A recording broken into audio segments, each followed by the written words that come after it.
सभी पत्रकार बंधुओं को मेरा सादर प्रणाम।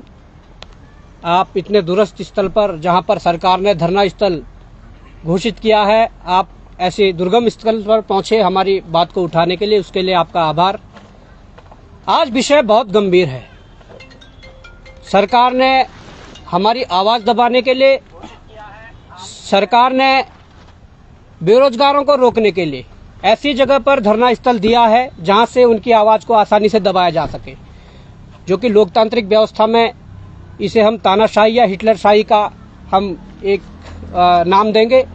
परंतु आज जो बात मैं आप सबके सामने रखने जा रहा हूं, मुझे बड़ा कष्ट हो रहा है ये बात रखने में, मुझे बड़ा दुख हो रहा है, मेरा मन बहुत दुखी है कि जिस मांगों को लेकर, जिन मांगों को लेकर उत्तराखंड बेरोजगार संघ आंदोलनरत है, जिन मांगों को लेकर बेरोजगार संघ चिल्ला चिल्ला के सड़क में चिल्ला रहा है, कभी विधानसभा के बाहर जा रहा है, कभी मुख्यमंत्री आवास जा रहा है, कभी सचिवालय जा रहा है, कभी प्रदेश के अन्य जिलों में जाकर अपने छात्रों को समझा रहा है, अभिभावकों को समझा रहा है।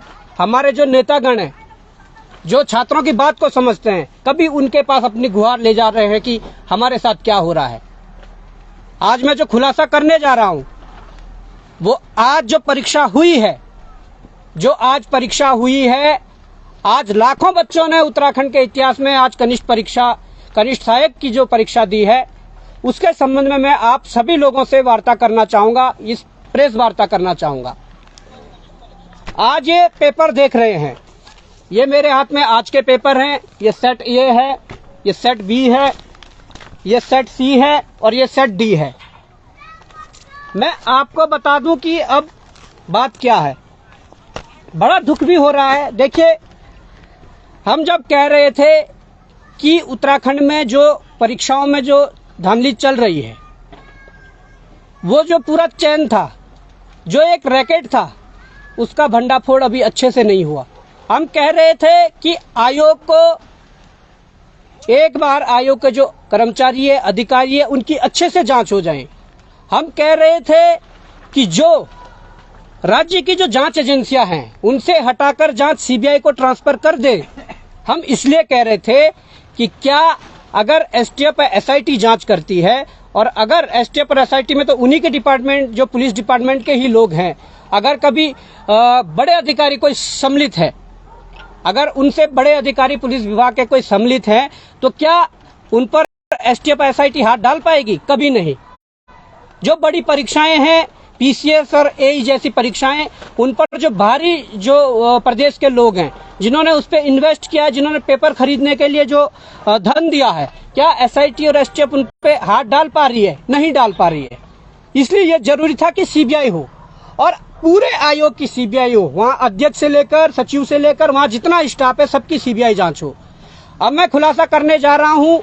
मैं आपको ये बात बताना जा रहा हूँ कि पहले तो जो सील के मामले हैं, कई सेंटरों पे कई ऐसे मामले सामने आए जहां पर पेपरों में सील नहीं थी। कई जगहों पर सेम पटवारी वाला मामला सामने आया है, जहां पर सील तो थी, परंतु जो पहले 2 सील पेपर में लगाई गई थी, वो दोनों सीलें टूटी हुई थी, उसके ऊपर एक्स्ट्रा 2 सीलें लगाई गई थी, जिसका एग्जाम्पल हमारे पास ये भी है। अगर आप जूम करके दिखाओगे तो इसके अंदर एक दूसरी सील लगी हुई थी जो तोड़ी गई थी बाद में। ये देहरादून का मामला है।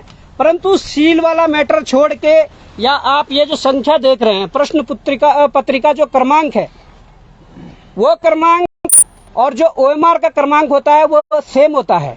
कई जगहों से अभी शिकायत मिली है कि यहाँ पर ये क्रमांक भी ओएमआर और प्रश्न पत्र में अलग अलग थी।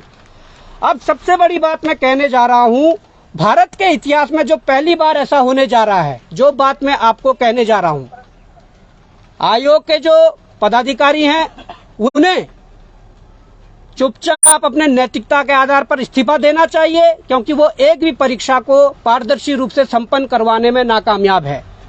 अब मैं आपके सामने जो बात रखने जा रहा हूं, वो बात ये है कि set A, set B, set C, कोई एक करके डी पकड़ेगा। इसमें जब हम पेपर को खोलते हैं, तो हम जो पहला पेज देखते हैं, मैं मीडिया बंधुओं से निवेदन करूंगा कि आप जूम करके दिखाइए। आप यहाँ पर लाइए जो दी है, और सीरियल वाइज रखिए, इस प्रकार से मोड़ दीजिए आप। आपके पास कौन सा सेट है? मेरे पास सेट ए है, बी सेट ये है, सी ये है, डी ये है। अब आप आगे लाइए थोड़ा और मैं मीडिया बंधुओं को कहूंगा कि इसे जूम करके दिखाइए। इन सेटों में हमने पाया कि क्वेश्चन नंबर 1 से लेकर फर्स्ट जो पेज है उस पे 13 क्वेश्चन है। इनके चारों सेटों में क्वेश्चन भी एक जैसे हैं, इनके ऑप्शन भी एक जैसे हैं। ये गंभीर विषय है। और यही नहीं, जितने भी पेज आप खोलोगे नंबर 1 से नंबर 100 तक, मैं ये लास्ट पन्ना खोल लेंगे सभी, नंबर 1 से और नंबर 100 तक ए बी सी डी चारों सेटों में आप देख सकते हैं कि सेम क्वेश्चन है, सेम उसके ऑप्शन दिए हुए हैं। ये बताता है कि स्पेशल किन्हीं लोगों को फायदा पहुंचाने के लिए। अब फायदा कैसे पहुंचाया जाता है ये मैं भी आपके सम्मुख रख देता हूं। फायदा ऐसा पहुंचाया जाता है कि जिन लोगों ने कभी पेपर में सिल्क के साथ छेड़छाड़ करके या उसकी उत्तर कुंजी को हासिल करके अपने बंदों को जिनसे पैसा लिया होगा, उनको एक छोटी सी पर्ची में 1 से 100 क्वेश्चन के ऑप्शन दे देते हैं कि क्वेश्चन 1 का डी है, बी का बी है, सी का ए है। इस प्रकार से 100 देते हैं, बोलते हैं कि तुम्हारे पास चारों में से कोई भी सेट आ जाए, तुम ये लगा के आ जाना और फिर तुम्हारा पास होना कंफर्म है। यही ये दर्शाता है। अगर ये 4 सेट बनाने थे, आपने 1 से लेकर 100 तक क्यों इन क्वेश्चनों को सेम रखा? 1 से लेकर 100 तक क्यों ऑप्शनों को सेम रखा? ये बड़ा सवाल होता है। और ये बड़ा सवाल इसलिए भी होता है, प्रदेश का युवा चिल्ला रहा है कि जांच करिए फिर हम परीक्षा देंगे।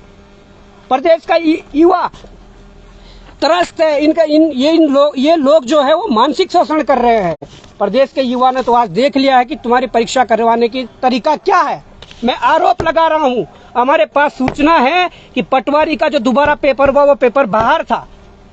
जांच करना आपका काम है और चीजें देना हमारा काम है, परंतु आज तो हमें भरोसा नहीं है यहाँ के जांच एजेंसियों पे, यहाँ के सरकारों पे, यहाँ के जो कोई भी जो आयोग है उन पे भरोसा इसलिए नहीं है कि जांच किससे करवाएं, क्योंकि ये सब मिले हुए हैं। इनके पास जो चीजें देते हैं उन मामले को दबा देते हैं। दुख इस बात का है, अब इस राज्य की जो जांच होगी वो कौन करेगा? कौन ऐसा व्यक्ति होगा जिस पे विश्वास किया जा सके? इसलिए भी ये अब समस्या है। पुलिस के पेपर में भारी अनियमितताएं हैं। पुलिस के पेपर की भी सूचना पेपर बाहर था। फिजिकल में जो नंबर बढ़ाए सो तो बढ़ाइए, परंतु उसकी जांच कौन करेगा? मैंने वही कहा था कि एसटीएफ एसआईटी जांच कर रही है। अगर उनके ही बड़े आला अधिकारी अगर पुलिस के परीक्षा में सम्मिलित हो तो क्या उन तक वो हाथ पहुंचा पाएंगे? क्या उन तक वो हाथ डाल पाएंगे? कभी नहीं।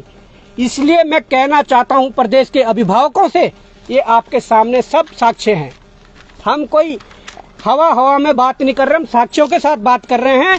भारत के इतिहास में पहली बार ऐसा हुआ है कि 4 सेट दिए गए ए बी सी डी, और चारों सेटों में 1 से लेकर 100 क्वेश्चन सेम है और ऑप्शन भी सेम है। जबकि सेट में 100 क्वेश्चन तो एक जैसे होते हैं, परंतु अलग अलग सेटों में जिस क्वेश्चन का कोई सीरीज 1 होगा, दूसरे में 20 होगा, 15 होगा, इस तरीके के होते हैं। परंतु इन लोगों ने सॉफ्ट टारगेट करवा के लोगों को फायदा पहुंचाया है। अब ये जांच का विषय है, पर सबसे बड़ी बात यह है, अब इस प्रदेश का मुख्यमंत्री इस्तीफा देगा या इस आयोग के अध्यक्ष सचिव या और जो पदाधिकारी वो इस्तीफा देंगे? क्या नैतिकता के आधार पर इस्तीफा नहीं देना चाहिए? आप एक पेपर भी सही से नहीं करवा पा रहे हैं, ये हमारा आरोप है। और ये जांच का विषय है, कैसे हुआ, क्या हुआ, अब इस पर मुझे उम्मीद है कि प्रदेश का युवा समझ रहा है। आप अपने आस पड़ोस में जाकर चारों सेट देखिए, चारों सेट में सेम क्वेश्चन है। उसके बाद आप तय कीजिए कि गलत कौन है, सही कौन है। जो आरोप लगाते हैं कि राजनीति कर रहे हैं, जो आरोप लगाती है सरकार कि ये लोग गुमराह कर रहे हैं, तो आप ये जान लीजिए गुमराह सरकार कर रही है, गुमराह आयोग कर रहा है, गुमराह बेरोजगार संघ कर रहा है। ये आपको तय करना होगा। ये धरना स्थल एकता विहार में हम बैठे हुए हैं, यहाँ रात दिन बैठे हुए हैं। अब आप देख लिए, अपने भविष्य को यदि सुरक्षित करना है तो आइए। जब तक हम फिर से सड़कों पर नहीं उतरेंगे या जब तक इनको सबक नहीं सिखाएंगे, तब तक ये हमारे साथ ऐसा छलावा करते रहेंगे। धन्यवाद। वो भी आ जाएंगे जरा तो ये एक मामला आपने देखा अभी, और यकीनन ये चिंतनीय है। ये चिंतनीय इसलिए भी है क्योंकि हमेशा से हमें भी पता है कि यार ABCD अगर 4 आपने सेट बनाने हैं तो बनाने ही क्यों हैं? क्यों नहीं एक ही तरह का पेपर सबको दिया जाता है? और ये करना भी चाहिए था। अगर इस तरह से आपने किया तो उसके पीछे आपकी मंशा क्या है, ये एक बड़ी बात है। क्या कुछ होगा इसके बाद ये तो वक्त बताएगा, लेकिन अगर इस पर जांच की जाए वो भी निष्पक्ष, तो यकीनन इसमें दाल में काला नहीं, पूरी दाल ही काली है। क्योंकि ये चारों प्रश्न पत्र आप देखिएगा, ये ABCD और चारों के सेम क्वेश्चंस। क्यों बनाया गया है ये? और इतना तो मुझे लगता है नवोदय के जो पेपर होते हैं या छोटे स्तर पर 5वीं 6वीं के जो पेपर होते हैं उनमें भी सेट अलग अलग बना देते हैं यार। फिर इतने बड़े पेपर में इतनी बड़ी चूक कैसे? एक बड़ा प्रश्न जरूर है। तो जुड़े रहिएगा आप भी लोकार्पण पर, क्या कुछ होता है इस पर आपसे जरूर जुड़े रहेंगे। बहुत बहुत धन्यवाद आपका, नमस्कार। तो उन्होंने उस संबंध में भी ज्यादा चीजें नहीं बताई कि कौन क्या है कैसा है, तो हमने उनके संज्ञान में मामला डाला है। परंतु हम पढ़ने लिखने वाले छात्र हैं, हमने भी परीक्षाएं दी है, हमें भी पता है कि परीक्षाएं कैसे करवाते हैं, परीक्षाएं कैसे होती है। और जो ये सेट है, हमने भी परीक्षाएं दी है, ये कोई स्कूल के एग्जाम नहीं चल रहे हैं, ये नौकरी के लिए परीक्षाएं चल रही है। और सेट अगर आपने एक जैसे ही प्रश्न देने थे 1 से 100 तक, प्रश्न तो 100 एक जैसे ही होते चारों सेट में, परंतु अगर सीरियल वाइज 1 से 100 तक वही देना था तो आपने सेट बना के क्या किया? और सेट शायद देखिए, और छात्र एक गलती कर दे, इस A सीरीज की जगह अगर D कर दे तो छात्र को बाहर कर दिया जाता है। परंतु आयोग ने चारों सेटों में वही काम किया। और आज इसकी जिम्मेदारी कौन लेगा? जो वहां पर अध्यक्ष बैठे हुए हैं, जिनको बार बार कहा जा रहा था कि अपने पूरे स्टाफ की जांच करवा लीजिए, आज उन पे सवाल खड़ा हो रहा है। जो सचिव बैठे हुए हैं, जो एग्जाम कंट्रोलर बैठे हुए हैं, जो तमाम स्टाफ वहाँ है, और जो धामी जी अपनी आभार रैलियां करवा रहे हैं, उन पर आज प्रश्न चिन्ह खड़ा हुआ है। धामी जी गुमराह हम नहीं कर रहे हैं, प्रदेश के बच्चों को गुमराह तो आप कर रहे हैं। शायद मुझे लगता है कि आयोग और सरकार द्वारा मोटा पैसा लिया गया है, जिससे वो मोटा पैसा वापस देना संभव नहीं है, परंतु वो लगातार अलग अलग परीक्षाओं में उन लोगों को फायदा पहुंचा रहे हैं जिनसे पैसा लिया था। ये आरोप हम लगाते हैं। आपने पटवारी भर्ती का भी जिक्र किया, हाल ही में ये पुलिस की भर्ती